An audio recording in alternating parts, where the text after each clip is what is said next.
Hello everybody and welcome to a new video.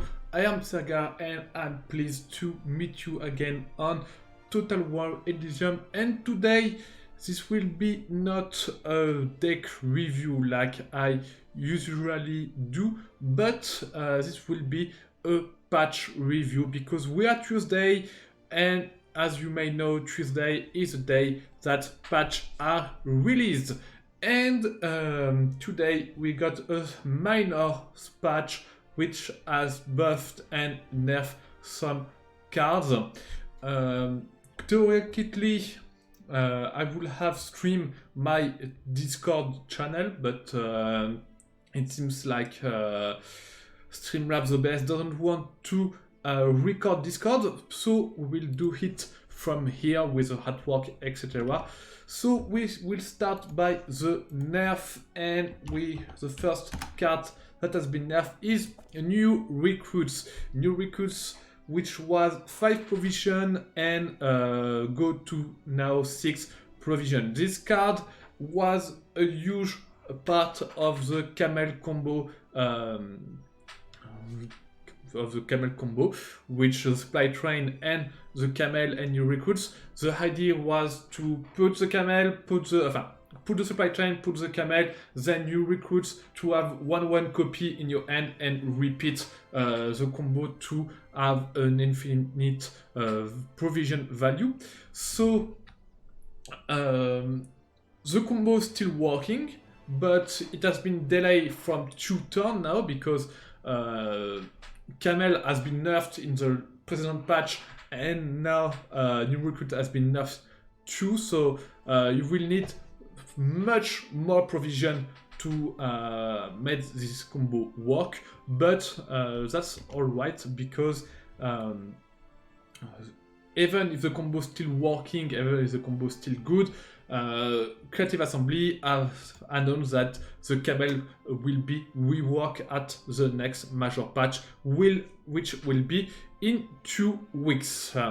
So new recruits, 6 provision, even without the combo, the Camel combo, I think is still a good nerf because new recruits was really good with Shattered card. And with the next card which have been nerfed, it's Uba Ragnarsson. Uba Ragnarsson, which was 5/5 and for 5 provision, fast whenever any units move or attack, it deals 1 damage to random enemy. Now it become 4/5, so it's still a very good card, but it's slightly less oppressive because it deals 1 damage. It will deal 1 less damage than before the patch, and now it's not working. You can't combo it. You can't make Uba and new recruits to have 2 Uba on board and to deal 2 damage on the same turn. That means that you can. As your opponent will always have at least 1 turn to kill Uba before copy it and to be swarmed by the Uba. This combo Uba plus new recruits was, to be honest, I've seen it once in all of my games, so I don't think it was a really good reliable combo, but it exists, it has existed. So yeah, a slightly nerf for Uba. I think the card is very good, but the passive effect is very unique, is very good for nearly any Viking deck. So if you have it, guys, you can still play it. It's totally worth it. Then we have seen a nerf on Sunrain, and more especially on Senatodont, which was 1/3 plus 1 action for 2 provision, and the fact that Sunrain was able to kill whenever she kill a unit or a structure, she put a Sun Attendant on the board. So now she still put it on the board, but instead of 1/3, it become 2-2. For me, it's slightly a nerf. A slightly a buff is more.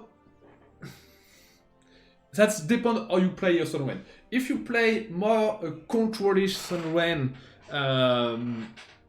with a lot of antecedent and buff his damage and use his free HP, which was a lot of HP for an early card game. For an early card of Total War Elysium. Yeah, it will be it was very good because of free. If you compare the free health was useful against a lot of token cards. For example, you played against Marie Antoinette. Marie Antoinette put a lot of peasant cards on the board, which were 1 damage to health. So that means one antecedent, when it was 1-3, could double trade in the peasant, kill the peasant, and still survive with the 1 point more health. So now it becomes 2-2, so that means that one antecedent can still kill 2 peasants, but it will die at the on the second train. So yeah, I think this card, it's a good equilibrage, it's a good nerf, and yeah. Now Sunrain is very an aggressive deck, an aggressive archetype, and not more mid-range control deck. So I'm pretty happy with this nerf. I expected a nerf of Sunrain. For the moment, I'm pretty happy. We will see if we see a lot of Sunrain, but yeah, this card was too good, and now it's still very good, but it make Creative Assembly makes them much easier to kill. Next, it's not a card, it's a general that has been nerfed. It's Tatsau, which was 1 attack, 25 health. Now it's 1 attack, 22 health points, so reduce 3 health points. Tatsau was one of the best leader, maybe not the best leader of the game, but it was even not have the if you were experimented, you know how to beat Tatsau. But when you begin the game, I think Tatsau is the best leader to start the game with Lagata. Lagata is really straightforward, and if you research and think more interesting to play than just Lagata go face win the game, Tatsau was the best leader. And the fact that he have one of the most powerful signature cards, which make Tatsau able to draw a card nearly every turn in late game for 4 or less, and the fact that at the end of the turn, if any ally has moved forward, Tatsau heals himself 1 HP. So yeah, Tatsau was very, very good. Now it's still very powerful, but I think it's still very powerful, but it may be not the strongest general from the beginning of the game. So next general that is nerf is Guthrum, which is a very, very, very good general. I don't have Guthrum yet. I need to buy it, but I don't really like his gameplay. But what has been nerfed on Guthrum is his signature card, Hit and Run, which was for 1 provision, give +1 attack to an ally, and at the end of the day, it come back to your hand. Now it's become for 2 provision, give +1 attack to a unit, and at the end of the day, it come back to your end. Yes. Guthrum is very good. It's one of the most powerful general, especially at the higher level, at the higher ranking. Sorry. And yeah, it's a big nerf, but it's a big nerf only for the beginning, because as you may know, if you have proc the last gasp of Guthrum, so if Guthrum has been at 6 health, his signature cards change to hit and run to conversion, and conversion gives the same effect as hit and run, but it adds plus a shield to the unit that you buff.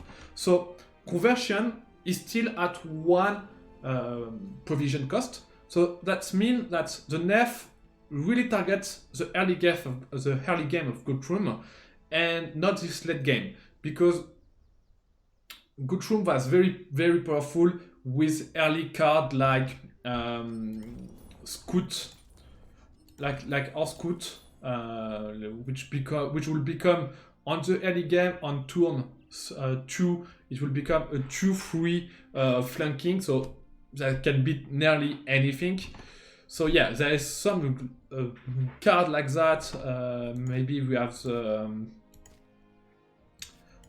where it is.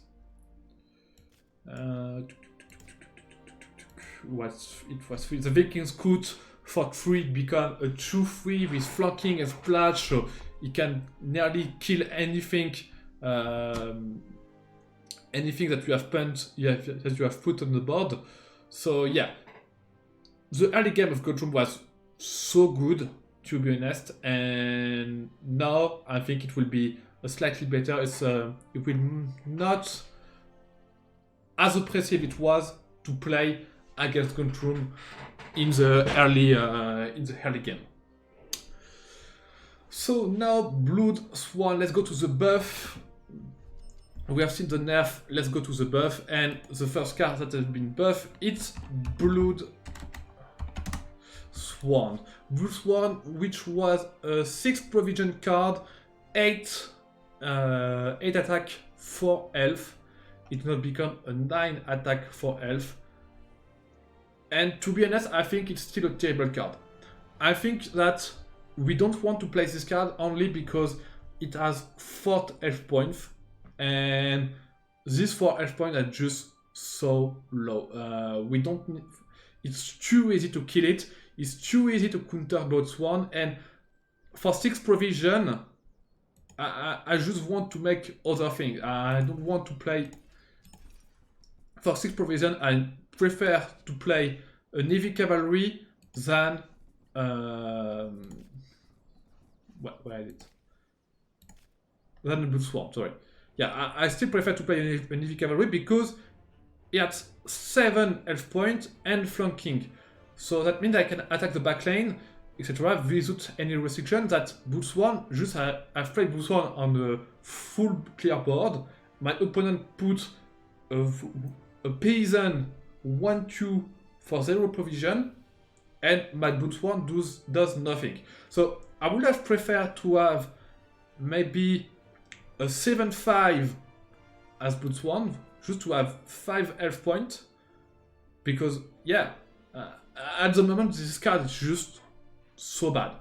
Here Maiden is is better due to the fact that he has raid, so you can play it faster, and shield, so you know it will at least tank. It will, like if you have 5 damage, 5 health points.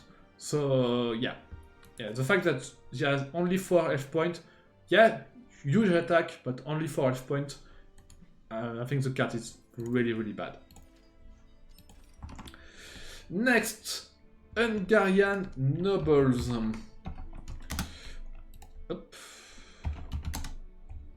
Hungarian Nobles, which was 5/4, it become 6/4. So at the end of your turn, you shuffle a random card from your hand into your deck. So this card, it's a very good card in the beginning. So for 4 provision, you have a 6/4. So it's deal a lot of damage. It's tank. It's okay in term of tanking, because yes, it's 4 health like the Blood Swan, but it costs 2 provision less. So that's alright.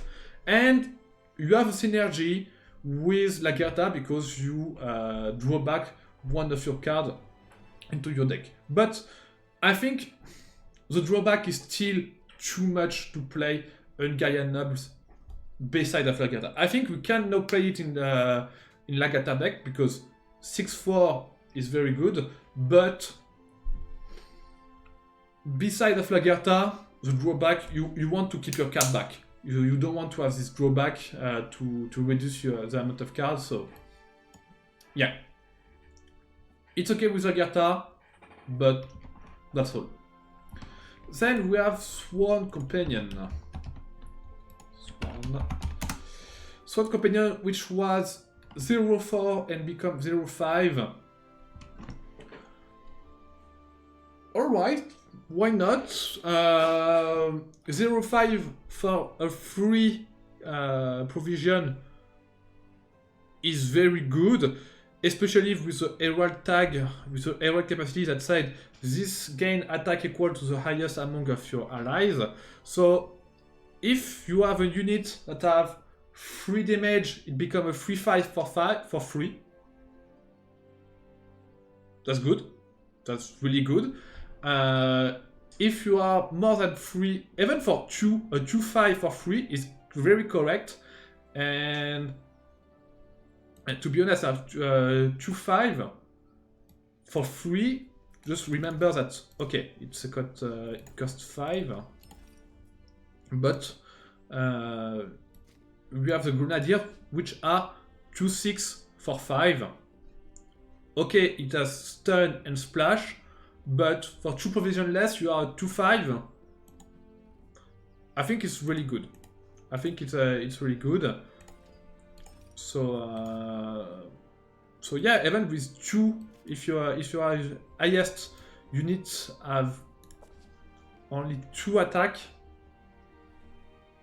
it's good. And if it's 3, it's really good. If it's 4, 5, or 6, then it's become very, very powerful. And in some decks, it's really easy to have 5 or 6 attack. For example, if we take Amazon, so Amazon have +5 attack in your turn, so you put Amazon on turn 4, then next turn it's your turn 5, you have an Amazon that have 6 attack, you put the Swan Companion on the board and become a 6-5 for free. That's very good, in my opinion. So, last card that has been changed, the last buff, it's on Priyam. Where is my bro? Pepe Priyam. So Priyam, it's the son of Priyam that has been buffed. Dephobus became 5-5 instead of 5-4. I think this is... I will show all the change. Taurus, which was 2-2, become 3-2, and Cassandra, which was 0-2, become 1-2. So I think the biggest change here is on Dephobus, because Dephobus won 5-4, which was good, but sometimes slightly awkward because 4 damage for some decks was really easy to make, and Dephobus, sometimes we were behind, and the 4 health of Dephobus was pretty low to be able to come back. To make him interesting, to make him on the front line and tank the opponent damage. Now it becomes a 5-5, so yeah, now 5 damage, it's a threshold that is really, really difficult to make on turn, on day 2, at the opening of the day 2, it will be really difficult to make 5 damage out of the box to kill Dephobus. Troilus, okay, the change is correct, but the real force of Troilus is the Chattered tag, so be able to stun every enemy. That's the real force of Troilus. You want to put Troilus on the board when you will die on the turn and then stun everyone. will lead you to have one more turn to kill your opponent or to clear the board. So now with a free attack, with a free damage, it will help you to trade. Maybe Troilus will kill a unit, but again, you pay Troilus for the stun, not for the damage. So Troilus could become a 1/1. The fact that he stun every enemy will make it very, very powerful. And Cassandra now is being able to retaliate some damage to your opponent, so that's good. Cassandra is still very, very, very good. Again, the Cassandra at the end of your turn, the fact to draw a card every turn, make her so powerful if she survives. So yeah, I think the biggest change here is for Deiphobus, but there's some buff overall for Priyam, and I'm pretty happy because, as you may know, I love Priyam. I love Priyam deck. I think it's very, very good and maybe underestimated from a lot of players. Okay, that's all for this patch, and I hope you have enjoyed this review as much as I've enjoyed to make it. Tell me what you think about the patch, and if you like the video, please subscribe and please add a comment to help me to help this channel growth. Voilà. Again, sorry for my English. I'm not an English. English is not my mother tongue, and I make a lot of effort to work on my accent and to work on my pronunciation. But sometimes I'm missing some words. Sometimes I mispronounce some words. So please don't harass me on this. And be gentle with you, your family, and of course each other. Take care of each other. See you next time for another video. It was Serkar at your service.